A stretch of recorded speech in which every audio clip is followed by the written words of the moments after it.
नहीं, तुम यहाँ नहीं बैठ सकती। प्लीज मुझे यहाँ बैठने दो। नहीं, मम्मी ने मना किया है अपने साथ काले और गरीब लोगों को बिठाने के लिए, वरना मैं भी तुम्हारे जैसा ही हो जाऊंगा। अपने क्लास स्टूडेंट की बात सुनकर बेचारी लक्षिता क्लास में सबसे लास्ट बेंच पर जाकर बैठ जाती है। थोड़ी देर में क्लास टीचर अपर्णा आती है और सभी बच्चों को ब्लैक बोर्ड पर पढ़ाने लगती है। सभी बच्चों के ब्लैक बोर्ड से काम नोट डाउन करने के बाद अपर्णा ब्लैक बोर्ड इरेज करने लगती है कि तभी रुक जाइए टीचर, मैंने अभी पूरा नहीं लिखा है। क्यों नहीं लिखा? अभी तक क्लास के सारे बच्चों ने लिख लिया है और तुम हो कि कछुए की चाल चल रही हो। टीचर, किसी ने भी मुझे अपने साथ नहीं बिठाया, इसलिए मुझे यहाँ आकर बैठना पड़ा और यहाँ पीछे से ब्लैक बोर्ड ठीक से दिखाई नहीं देता। तो तू क्या चाहती है कि इन सभी सुंदर गोरे और अमीर बच्चों के साथ में तुझे आगे बिठाऊं? तो जैसी काली और गरीब को इस क्लास में बैठने दे रही हूँ, वही शुक्र समझ। न जाने कहाँ कहाँ से आ जाते हैं। मुझे तो तेरी शक्ल देखकर ही घिनाने लगती है। टीचर की बात सुन क्लास में सभी बच्चे लक्षिता पर हंसने लगते हैं, जिसके चलते बेचारी लक्षिता हेड डाउन करके रोने लगती है। अपने काले रंग और गरीब परिवार से होने की वजह से लक्षिता से क्लास में कोई भी बात नहीं करता था। यहाँ तक कि उसकी टीचर भी उसका मजाक उड़ाती थी। ऐसे ही समय गुजरता है और एक दिन बच्चों, जैसे कि आप सब जानते हैं कि कुछ दिनों में 15 अगस्त आने वाला है, इसीलिए हमारे स्कूल में एक एनुअल फंक्शन हो रहा है। आप में से जो भी बच्चा उस एनुअल फंक्शन में पार्टिसिपेट करना चाहता है, वो अपनी क्लास टीचर को अपना नाम दे दे। 15 अगस्त पर एनुअल फंक्शन में पार्टिसिपेट करने के लिए क्लास के सारे बच्चे अपर्णा के पास अपना नाम लिखवाने लगते हैं, जिसमें से एक लक्षिता भी होती है। तुझे कौन डांस करता हुआ स्टेज पर देखना चाहता है? लगता है तुझे अपनी बेइज्जती करवाने का बड़ा शौक है।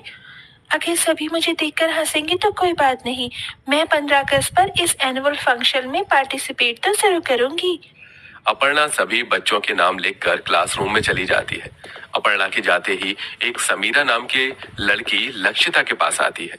समीरा देखने में काफी ज्यादा सुंदर और अमीर होती है और इसी के साथ काफी ज्यादा घमंडी भी। कितने मजा आएगा ना जब एक काला कौवा स्टेज पे डांस करेगा। समीरा, तुम क्यों बार बार मेरा मजाक उड़ाती हो? अरे जिसकी शक्ल और हैसियत ही मजाक उड़ाने की है, तो भला इसमें हम क्या कर सकते हैं? समीरा की बात सुन क्लास के सारे बच्चे लक्षिता की तरफ देखकर हंसने लगते हैं, जिसे देख लक्षिता अपना स्कूल बैग उठाती है और प्लेग्राउंड में जाकर रोने लगती है।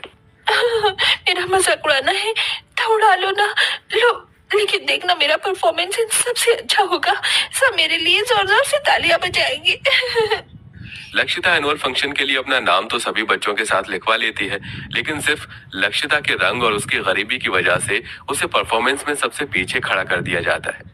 वहीं समीरा को उसकी खूबसूरती और अमीरों के लिए परफॉर्मेंस में सेंटर में खड़ा किया जाता है, लेकिन उसके बावजूद भी लक्षिता जी जान लगाकर डांस की प्रैक्टिस करती है। देखो देखो काली लंगुरिया कैसी नाच रही है। कान खोलकर सुन ले, अगर तेरी वजह से हमारा परफॉर्मेंस खराब हुआ ना, तो तेरी एक काली शक्ल भी देखने लायक नहीं बचेगी, समझी? समीरा और उसकी अमीर दोस्त लक्षिता को खरी खोटी सुनाकर चले जाते हैं। लक्षिता रोते हुए अपनी गरीब झोपड़ी में आती है और सारी बात अपनी माँ को बताती है।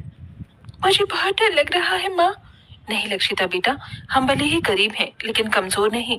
15 अगस्त तो हम सबके लिए ही है, इसलिए तुम किसी से नहीं डरोगी और अच्छे से अपनी परफॉर्मेंस होगी, समझी? अपनी माँ माधुरी की बात सुन लक्षिता के अंदर आत्मविश्वास की एक नई किरण उगती है और अगले दिन से लक्षिता सभी अमीर और घमंडी बच्चों की बातों को इग्नोर करते हुए अपनी डांस पर फोकस करती है।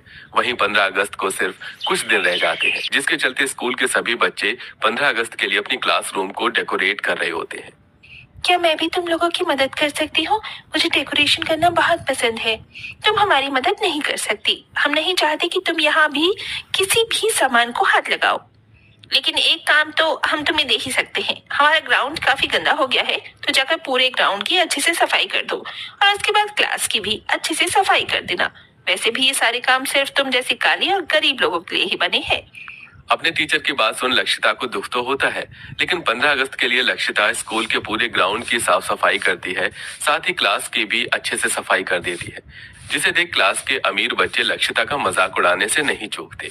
देखो देखो गाइस, हमारी क्लास की नौकरानी कैसे साफ सफाई कर रही है। वैसे लक्षिता, मेरी एक एडवाइस है, तुम्हें पढ़ाई वढ़ाई छोड़कर ना इन्हीं कामों को करना शुरू कर दो। तुम चाहो तो मैं तुम्हें अपने घर पर नौकरी पर रख सकती हूँ। नहीं समीरा, इसकी कोई जरूरत नहीं है।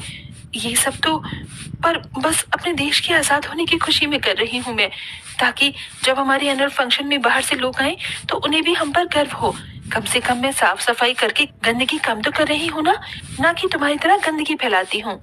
लक्षिता का ऐसा जवाब सुनकर समीरा का मुंह बन जाता है और वो वहां से चली जाती है। जिसके बाद लक्षिता अपना सारा काम खत्म करके वापस अपनी डांस प्रैक्टिस में लग जाती है। और अब 15 अगस्त के एनुअल फंक्शन के लिए सिर्फ 2 ही दिन रह गए थे। कल बड़ा एटीट्यूड दिखा रही थी ना अपने डांस का, अब बताती हूँ इसे।